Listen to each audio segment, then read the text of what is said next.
Now let's see how the boys wear it. Looks pretty clumsy, doesn't it? But you'd better take the trouble to get it right, brother, because soon you'll need it. You want to get set for battle before you cross the enemy coast. It's very easy to assemble. All you do is attach the back plate to the breastplate by fastening either pair of shoulder straps, usually the right pair. Then place it over the right shoulder and fasten the other side.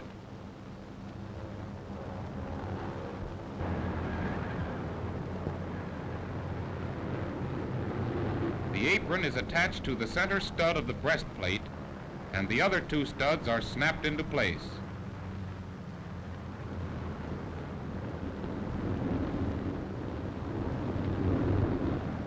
Bring the waist straps around and fasten them to the ripcord snaps.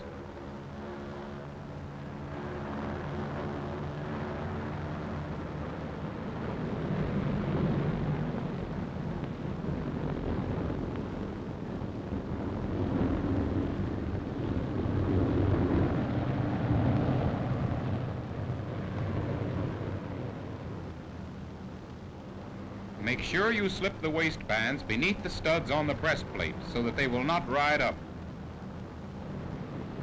Tighten the waistband by pulling on the straps. You will notice the ripcord is made of special material to enable you to find it easily. Make sure it fits snugly round the back. Now the helmet. The front is plainly marked. It fits round the earphone, and there is a quick release fastener under the right ear.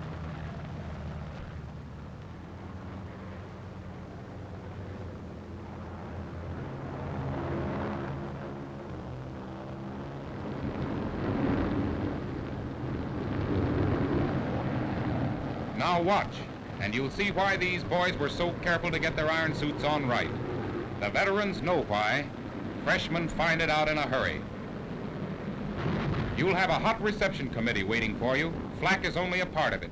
Jerry fighters will come slashing at your formation, and they throw everything at you from .30 calibers to rocket shells.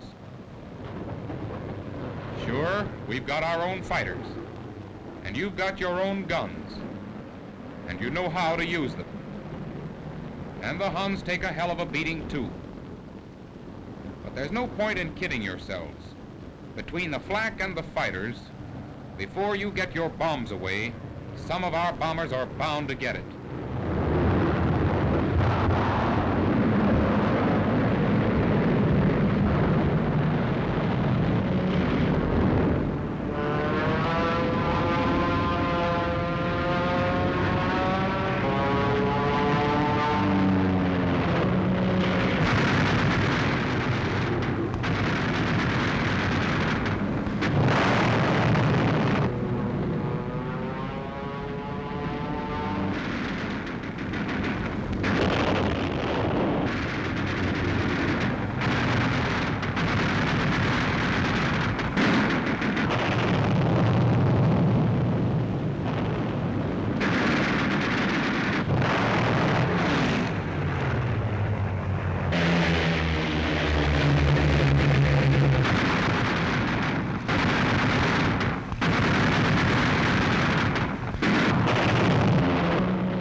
There's one going down, but inside that fort the crew still has a fighting chance.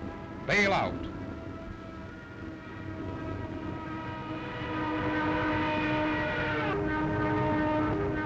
And don't think your flak suit is going to slow you up. Watch.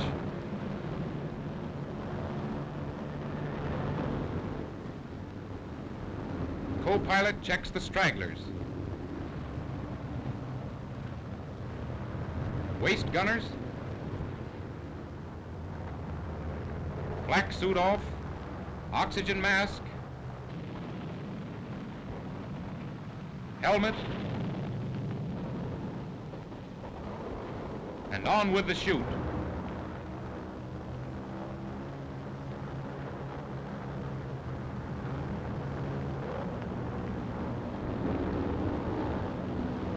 now the pilot.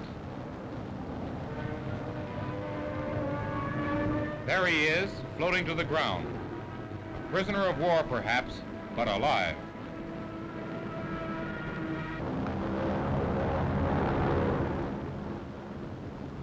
A lot of beat-up bombers do get home.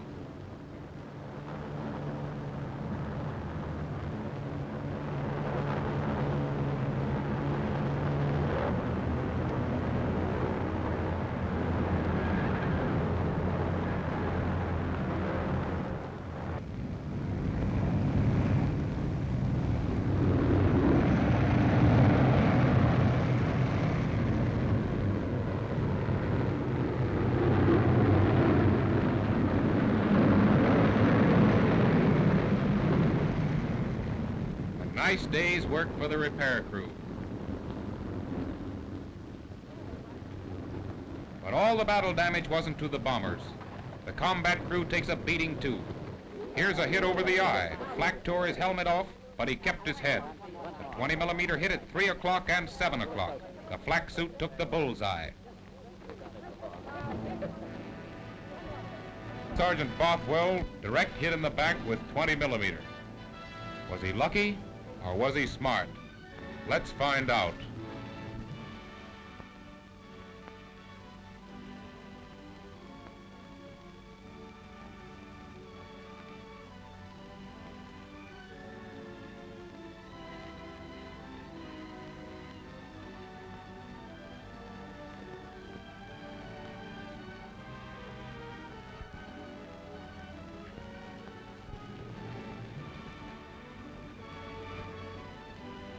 You'll be going on leave in a couple of days. Aren't you glad you wear your flak suit? Boy, am I. Just look at it. Look at these plates here. All I've got to show is a little tattoo mark. Let's look at some of General Grove's records. They all tell their own story. Flight Officer Albers was not injured in the area covered by the flak suit. He did receive multiple lacerations on the arm and forearm.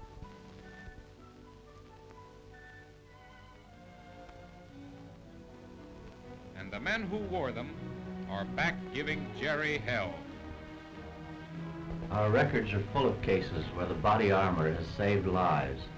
And if all these men could talk to you, they'd say the same as Sergeant Bothwell does. Yes, General. And what Sergeant Bothwell says, the difference between this and this is this.